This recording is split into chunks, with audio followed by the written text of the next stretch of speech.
Hello friends, welcome to Haripriya mathematics.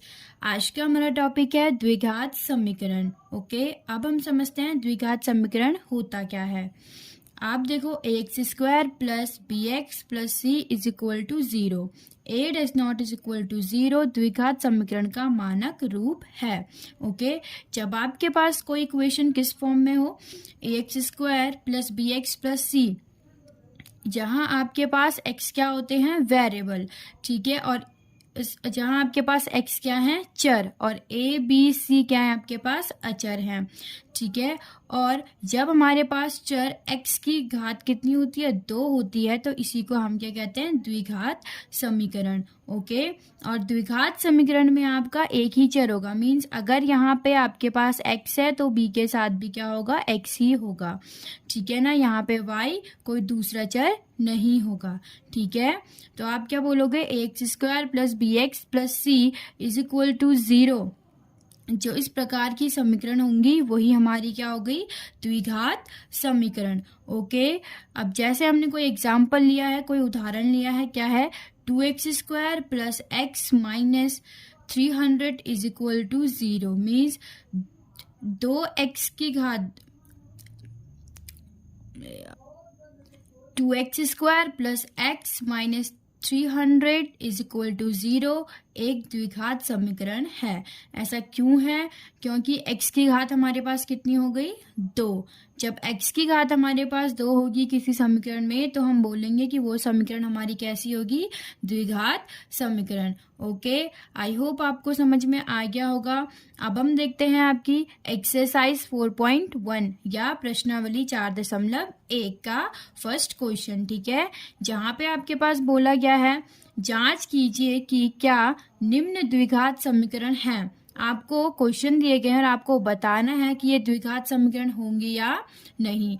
तो अब हम इसको सॉल्व कैसे करते हैं, हम इसे देखते हैं। आपके पास क्वेश्चन नंबर 1 का एक पार्ट है, x प्लस 1 का whole square is equal to 2 into X minus 3। Okay, अब आप इसको कैसे सॉल्व करोगे, इसके लिए सबसे पहले आप देखो, ये a प्लस बी का होल स्क्वायर हो रहा है। ओके, तो आपको फॉर्मूला पता होना चाहिए, और अगर नहीं पता है तो मैं आपको भी क्लियर कर देती हूँ कि a प्लस बी का होल स्क्वायर क्या होता है।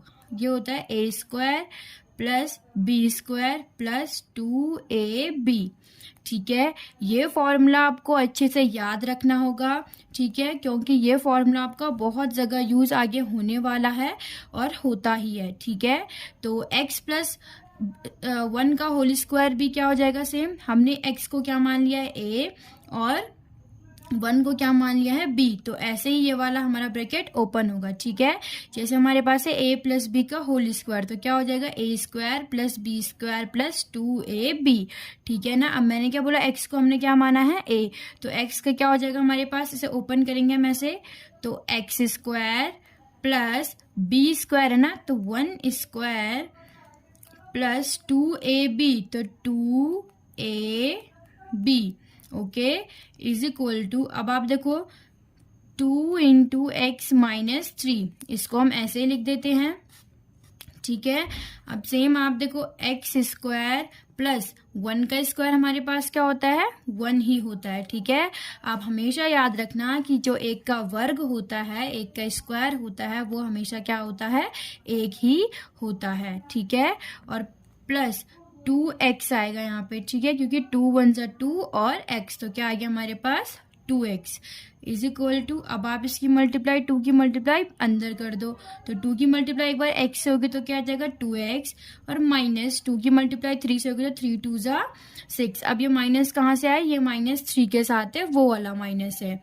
ओके, नेक्स्ट अब आप देखो, अब हम क्या करेंगे, हमें इक्वेशन पता है कि द्विघात समीकरण हमारी किस फॉर्म में होती है, X square plus B x plus C is equal to 0 की फॉर्म में। तो हम क्या करेंगे, जो हमारे पास ये क्या है, हमारे पास RHS है और ये हमारा LHS, मीन्स जो राइट हैंड साइड और लेफ्ट हैंड साइड है उसको हम एक साथ, इसको हम इधर ले आते हैं हम, ठीक है।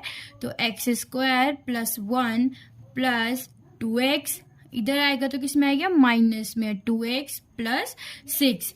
अब आप देखो इज इक्वल टू 0, किसके इक्वल पुट कर दिया हमने ये समीकरण अब, 0 के, ठीक है। एक और बात आप ध्यान रखो कि 2x यहाँ प्लस में था तो इधर किस में आ जाएगा, माइनस में। जब भी हम इज इक्वल टू के लेफ्ट या राइट में जाते हैं तो हमारा नंबर क्या होता है, हमारे जो नंबर हैं उनके हमेशा साइन क्या हो जाते हैं, चेंज होते हैं। प्लस का होता है माइनस, माइनस का होता है प्लस। ओके, तो इसीलिए 2x यहाँ प्लस में था, ये माइनस में आ गया। -6 था यहाँ पे, इसलिए +6 में आ गया। ठीक है, अब आप देखो, अब आप लिखोगे x² + 1। अब यहाँ ध्यान दो कि हमारा 2x और ये -2x है, ये +2x है, ये -2x है, तो 2x से 2x कैंसिल होगा, मीन्स कट जाएगा। क्यों होगा, आपको पता होगा कि प्लस माइनस का क्या होता है, हमेशा माइनस होता है। आप यहाँ ध्यान दो, प्लस माइनस का क्या होता है, हमेशा माइनस। ठीक है, और माइनस प्लस का भी क्या होता है हमारे पास, माइनस, और प्लस प्लस का भी क्या होता है, प्लस, और माइनस माइनस का भी क्या हो जाता है, प्लस। ये रूल आप हमेशा ध्यान रखना। ठीक है, आपको क्या ध्यान रखना है हमेशा कि प्लस माइनस का माइनस, माइनस प्लस का माइनस, और प्लस प्लस का प्लस, और माइनस माइनस का प्लस। ओके, अब जब हम क्वेश्चन करेंगे तो आपके ये रूल भी क्या होंगे, क्लियर हो जाएंगे आगे। ठीक है ना। अब आप देखो x² + 1 तो 2x - 2x, तो 2x से 2x हमारा क्या हो गया, कैंसिल हो गया। फिर +6 = 0। ओके, अब आप देखो कि x² 6 + 1 क्या हो जाएगा हमारे पास, 7 = 0। अब आप देखो जो ये समीकरण बनी है, क्या बनी हमारे पास, x² + 7 = 0, जो कि क्या है, एक द्विघात समीकरण है। क्यों, क्योंकि जो हमारा चर x है इसकी जो घात है वो कितनी है, 2। ठीक है ना, तो हम बोल सकते हैं, हम लिखेंगे अतः यह द्विघात समीकरण है। ठीक है, और यही आपको इसमें क्या करना था, बताना था, जांच करना था। I hope you guys understand. Thank you for watching this video. Please like and subscribe.